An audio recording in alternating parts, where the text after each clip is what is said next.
যদি আপনি বাবা মাকে ঘর থেকে বের করে দেন, তারা কি উফ শব্দ বলে কিনা, আহারে আমার সন্তান আমাকে ঘর থেকে বের করে দিল, আমার সন্তান আমার এই কথাটা শুনলো না, আমার সন্তান আমাকে ওষুধ কিনে দিল না, আমার সন্তান আমার খাবার দিচ্ছে না, আমার সন্তান আমার কাপড় দিচ্ছে না। বাবা মায়ের সেবা যত্ন করার কথা আল্লাহ তাআলা বলেছেন, ইহসান দয়া রহম করার কথা আল্লাহ তাআলা বলেছেন। আমাদের বর্তমান সমাজ আমরা দেখতে পাই অনেক সময় আমাদের সন্তান সন্ততিগুলো এমন একটা পরিবেশের সাথে মিশে, যে পরিবেশটা আমাদের সন্তান সন্ততিদেরকে অমানুষ হিসেবে তৈরি করে। আমরা আমাদের সমাজে দেখতে পাই যে অনেক সময় এমন হয় যে আমাদের সন্তান সন্ততিরা বাবা মাকে অকথ্য ভাষায় গালাগাল করছে, বাবা মায়ের কথা শুনছে না, নির্যাতন নিপীড়ন করছে, খাবার দিচ্ছে না, ওষুধপত্র দিচ্ছে না, এমনকি হাত পর্যন্ত উঠাচ্ছে, ঘর থেকে বের করে দিচ্ছে। আপনি চিন্তা করতে পারেন কত বড় নির্লজ্জতা, কত বড় অহমিকাপূর্ণ এই কাজটি হয়ে যাচ্ছে।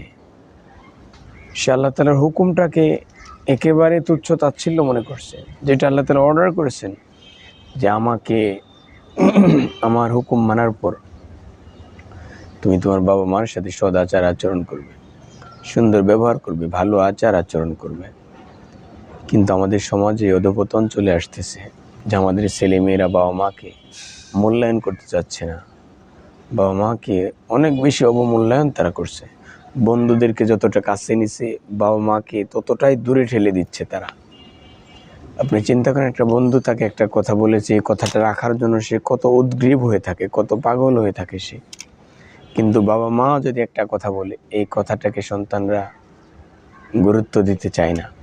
অথচ আল্লাহ তাআলা বলেছেন, ওয়াকাদা রাব্বুকা আল্লা তা'বুদু ইল্লা ইয়্যাহু ওয়া বিল ওয়ালিদাইনি ইহসানা ইম্মা ইয়াবলুগান্না ইনদাকাল কিবারা আহাদুহুমা আও কিলাহুমা।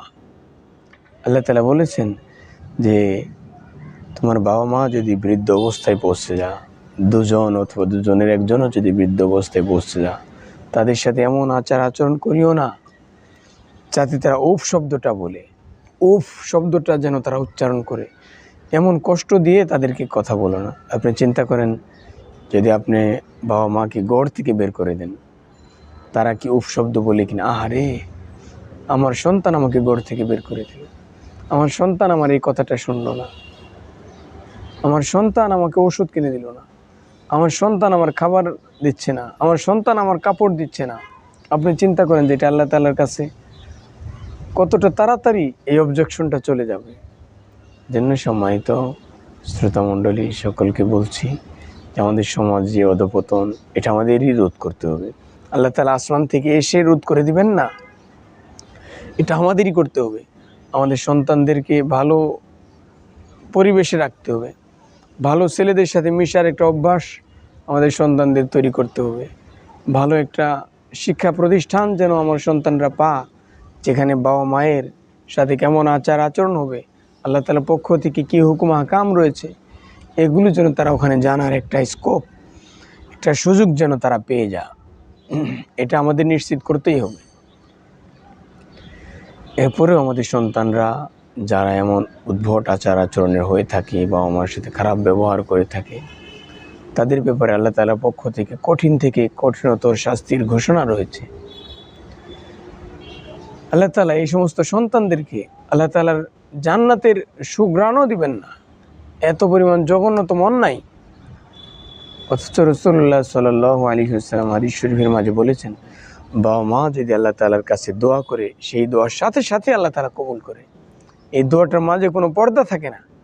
তাহলে আপনি যদি বাবা মাকে কষ্ট দেন, আপনার কোনো ইবাদত আল্লাহ তাআলা কবুল করবে না। চিন্তা করতে পারেন, নবীজি বলেছেন বাবা মা হলো জান্নাতের একটা দরজা। কেউ যদি চায় এই জান্নাতের দরজাটা সে বন্ধ রাখবে, আর কেউ যদি চায় জান্নাতের দরজাটাকে সে খোলা রাখবে। তাহলে আমরা কি পাচ্ছি?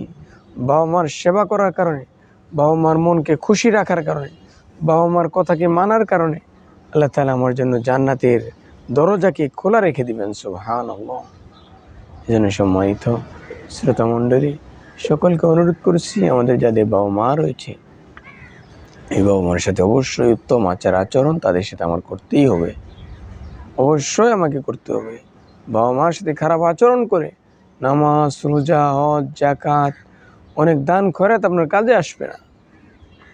বাবা মার সাথে অবশ্যই ভালো ব্যবহার করতেই হবে। রাসূলুল্লাহ সাল্লাল্লাহু আলাইহি ওয়াসাল্লামের কাছে জিবরাইল আমিন এসে বলেছেন যে নবীজি, ওই ব্যক্তি ধ্বংস হয়ে যাক, ওই ব্যক্তি ধ্বংস হয়ে যাক, ওই ব্যক্তির উপর আল্লাহ তাআলার পক্ষ থেকে অভিশাপ, লানত।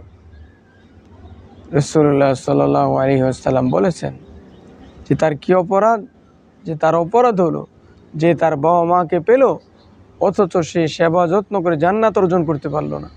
সেই ব্যক্তিটা ধ্বংস হয়ে যাক, অভিশপ্ত সেই ব্যক্তিটা। আল্লাহর নবী রাসূলুল্লাহ সাল্লাল্লাহু আলাইহি ওয়াসাল্লাম জিবরাইল আমিনের সাথে কথাটার সাথে নবীজি সহমত পোষণ করলেন। নবীজি বললেন আমিন, আল্লাহ তাআলা যেন এই কথাটাকে কবুল করে নেন। চিন্তা করেন যে আপনি যদি বাবা মার মনে কষ্ট দিয়ে থাকেন, বাবা মার সাথে খারাপ ব্যবহার করে থাকেন, বাবা মার কথাকে অগ্রাহ্য করেন, তাহলে আল্লাহ তাআলার পক্ষ থেকে অবশ্যই ইহকালীন জীবনে আপনি শাস্তিপ্রাপ্ত হবেন, পরকালীন জীবনেও আপনার জন্য শাস্তি আল্লাহ তাআলা রিজার্ভ রেখে দিবেন। এই জন্য আমাদের বাবা মা যাদের রয়েছে তাদের কথাকে আমাকে অক্ষরে অক্ষরে মানতেই হবে।